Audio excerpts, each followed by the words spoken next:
At the beginning, we thought Iraqi are coming. All of a sudden, I see this flying object just going round and round and round and going up and up and up. And I told my mom, I said, Mom, I just saw a flying saucer. I saw a UFO. I was going to prepare myself to shoot it down. It was seen by civilians, pilots, generals, and the unerring eye of Air Force radar. Reports ricocheted from the Shah to President Ford and back again.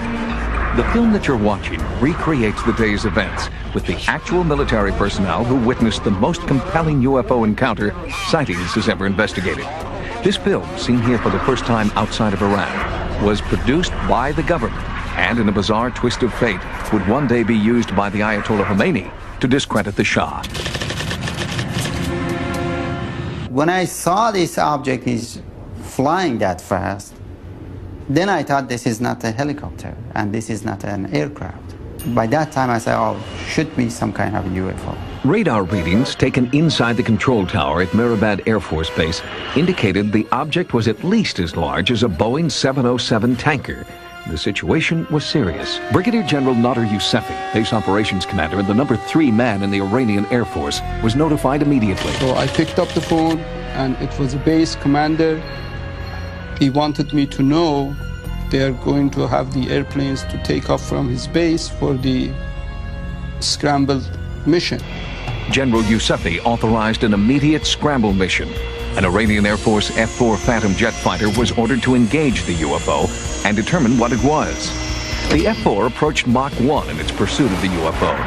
At an altitude of 23,000 feet, the lead pilot reported in that he clearly saw a brilliant object 75 miles ahead of him. His actual radio transmissions are heard here publicly for the first time outside Iran.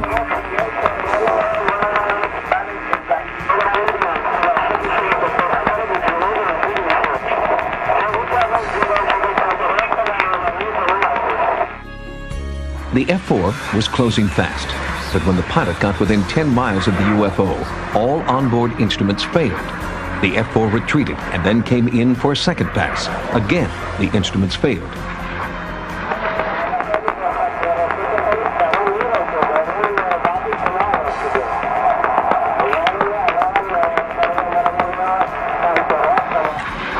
It was as if an electromagnetic force field was repelling the jet fighter. The pilots never got closer than 7 miles before they were forced to retreat. It may suggest a deliberate kind of control mechanism, perhaps from the phenomenon to the airplane system itself, such that when the airplane is no longer a threat, it can change the radiation or whatever the energy is, whatever the effect is, and so that the systems on board the airplane come back to normal. I put down my phone and I ran to my balcony to see if I can see that object.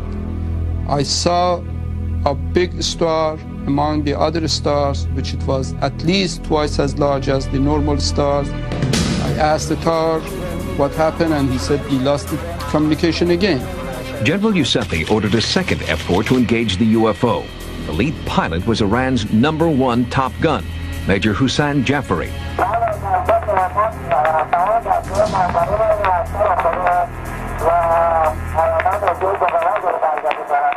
It was around 12 miles. We lost communication and I heard nothing from the pilots. So I was so scared what's going to happen and what happened to the pilots. When the F-4 retreated, communication was inexplicably restored. So I asked from the tower controller to tell them to continue their mission and see if they can get more information from the flying object. Then Major Jafari nervously reported that a smaller UFO had emerged from the larger one and was trying to engage him. And it was coming toward them. They tried to shoot him down. When they squeezed the trigger, it didn't work, and the trigger was inoperative. They couldn't shoot the missiles. The pilots, fearing for their lives, tried to eject, but the eject button jammed. Every backup system was inoperable. We understood that the eject instrument also didn't work. So, in this case, I said to God, oh, God save them. The F-4 had no choice but to go into a negative G-force dive to escape this seemingly hostile UFO. When the fighter jet was 10 miles away from the larger UFO, the smaller craft flew off, and all onboard communication and instrumentation was restored to the F-4. Major Jafari reported that the smaller UFO appeared to be landing on a mountaintop just southeast of Tehran. This landing was confirmed on the radar by the control tower. Brigadier General Yousafi witnessed it from his balcony. He went down and landed on the ground. And now it is a communication between the mothership and that small flying object. And it shows the lights between those two, it's connected. While they were landing, the tower was screaming on the phone to me, General, this flying object is following them and is going to land in Mehrabad, it is in the short final, and I see a big light with the glaring red, blue, and yellow lights. The so-called Mothership tailed the F-4 into Mehrabad Air Force Base and flew low over the runway. As it performed what was described as a low-altitude flyby, power at the Air Force Base went out. That was strange for us, and we asked each other why the power went out for some seconds. Frankly, I don't have any explanation for that, but I will say that there are other cases, well documented, where power has been disrupted on the ground over fairly large areas during UFO presence. After the flyby, the craft roared off toward the west, as if to say, mission accomplished. Search parties were dispatched to the supposed landing site of the smaller UFO, while the tower tried to track the outbound mothership. It was spotted 25 minutes later over the Mediterranean by an Egyptian Air Force pilot. A report sightings was able to confirm with the Egyptian embassy. Then, over Lisbon, Portugal, the pilot, crew, and passengers of a KLM Airlines flight reported seeing the UFO as it sped westward to the Atlantic. That was the last sighting we know of to date. We knew the capability of the other countries and their airplanes' capabilities. It could be a spy airplane. I really have no idea, but maybe from some other world.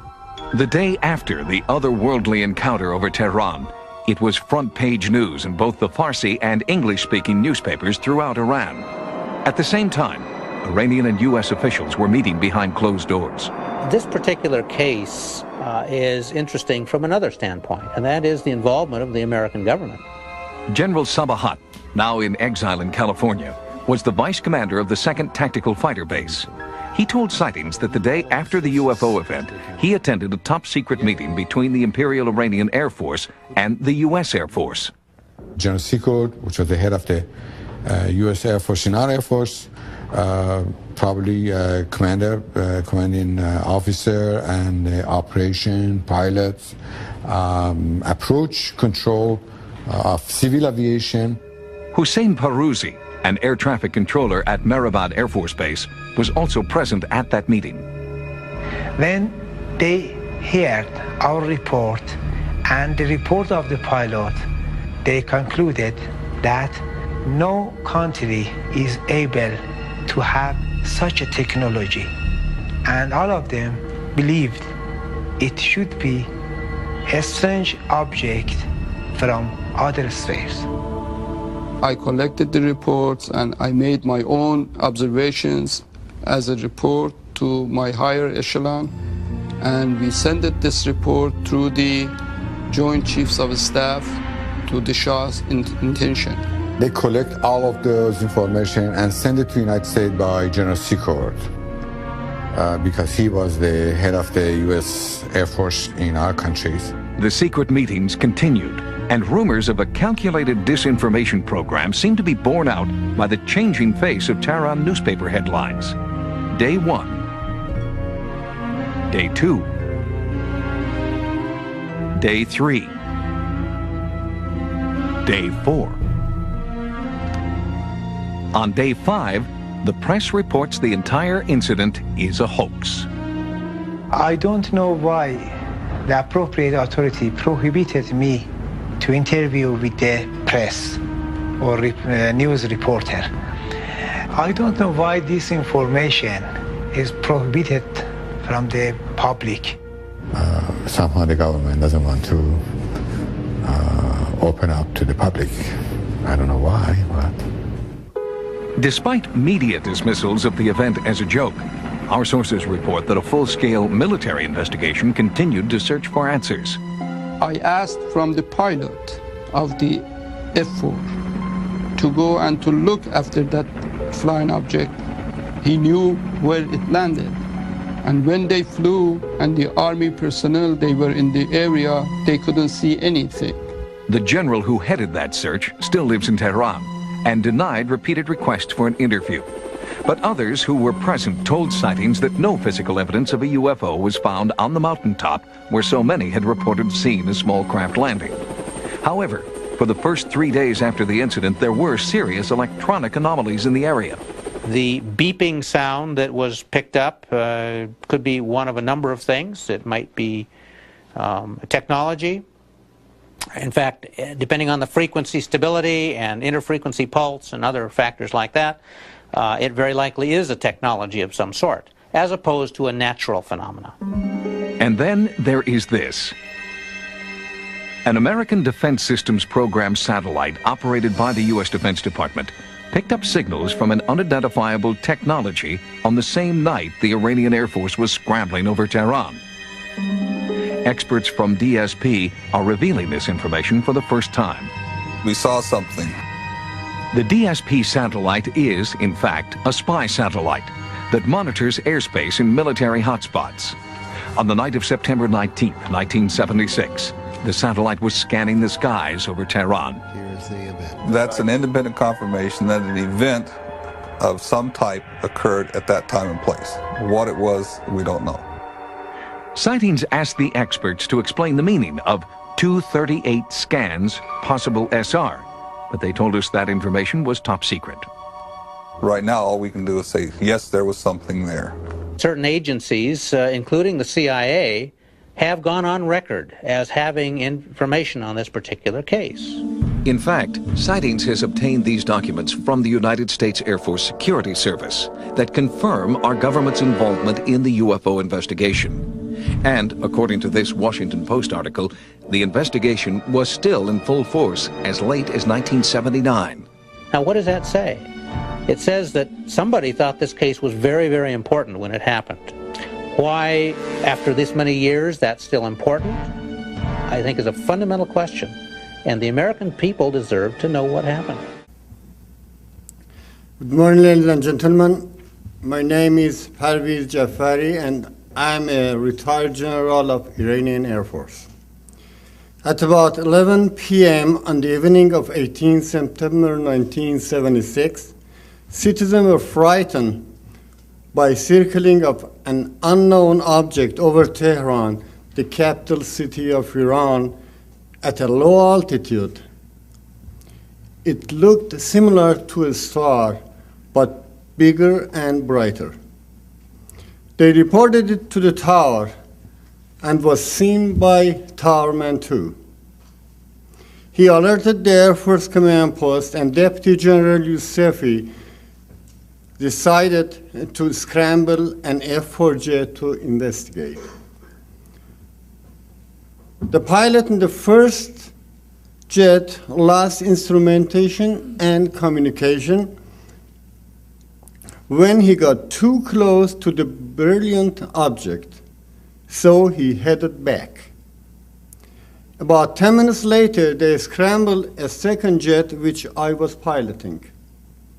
At the time, I was a squadron commander.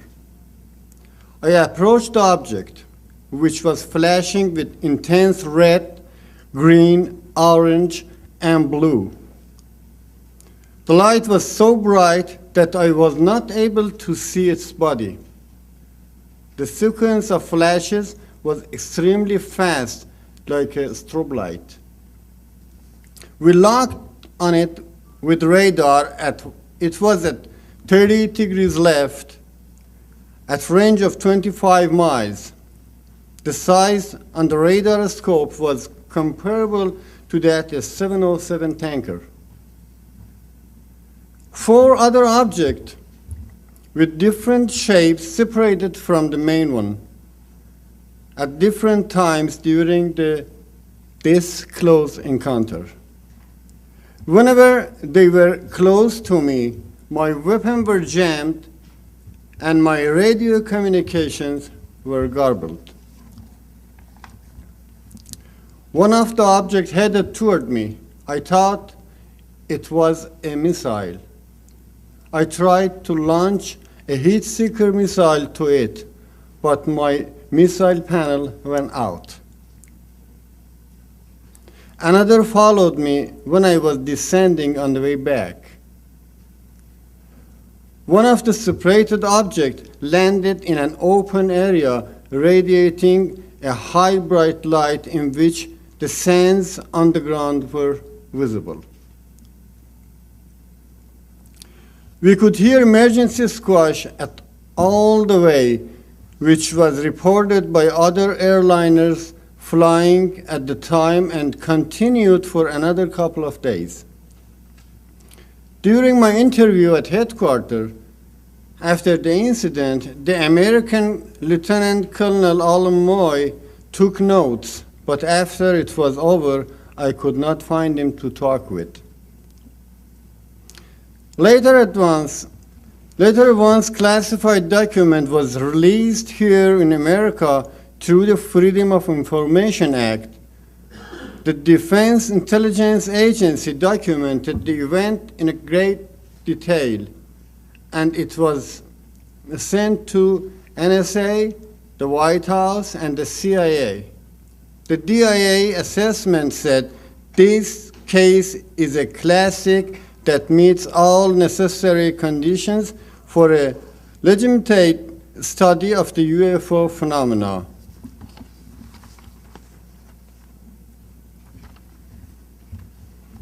Then I would be happy to answer questions and tell you more.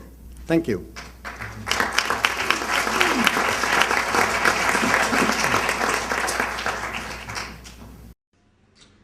Mr. Jafari, you are one of the few pilots who tried to shoot at an UFO. And can you tell us what happened when you are in the air and you have seen for the first time an object you could not explain? How looked it like? Well, actually, something around the midnight, some people saw it above the city and they reported to the control tower of the airport, and after all they find out it's true and they saw it by themselves. So they asked us to take off. The first airplane took off, and after 10 minutes or so I took off. The first plane followed it, and when I took off he said he can't reach it even with the over speed of sound, and I told him to come back. On the way back, when he was coming, again we saw it on the middle of both of us.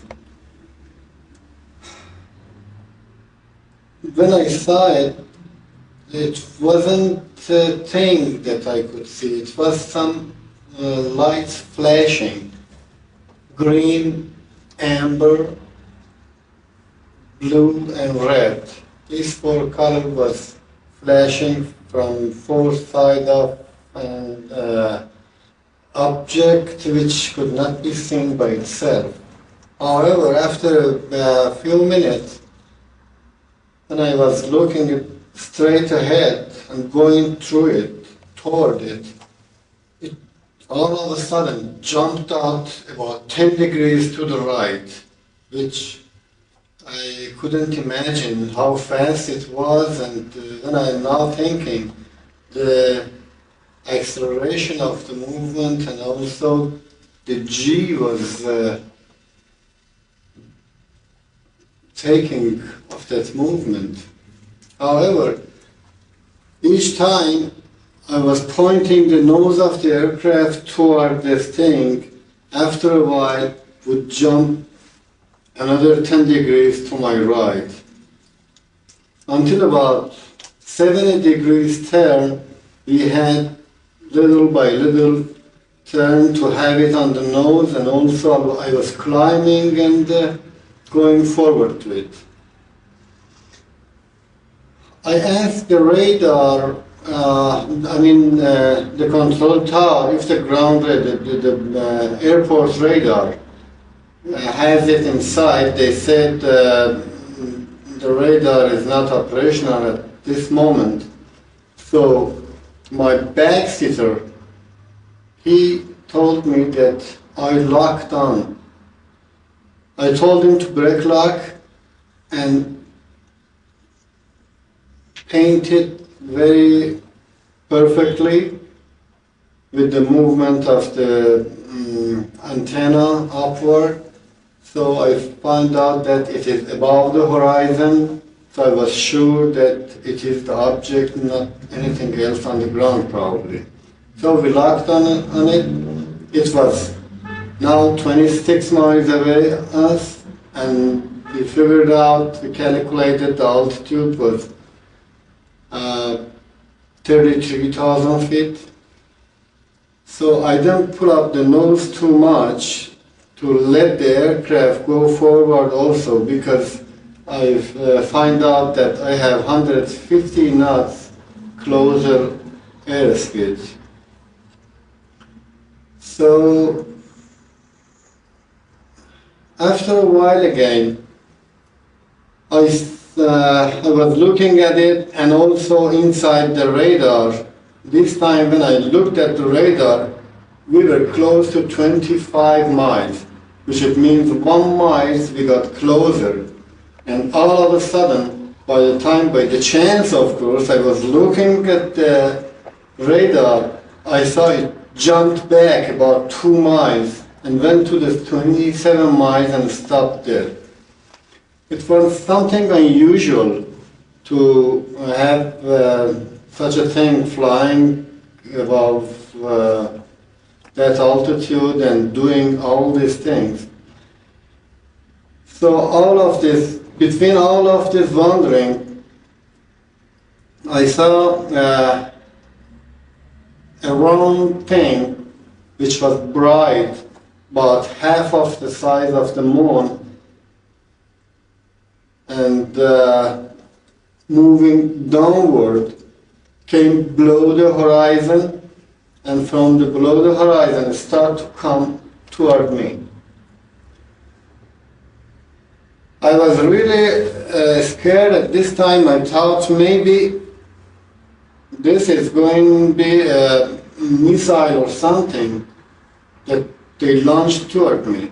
Well, the radar was locked on the main thing, so it couldn't be used for this one, because that could take a long time to brake lock from that one to lock on this one, and plus that if I could think that it's a missile, that was no use for it. So the only thing I thought, I said maybe I use another kind of the missile to shoot at him.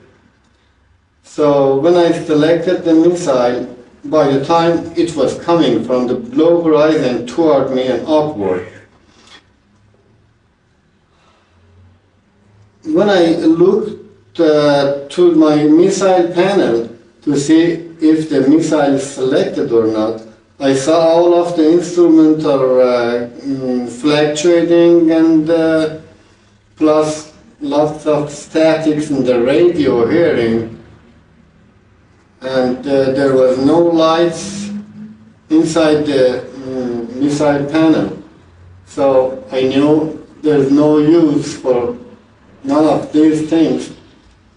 And to jump out in case of the collision with the second thing, which I would think that maybe it's a missile, it was very dangerous, because if I would jump out in that direction, I would we come down with the parachute right inside the blast.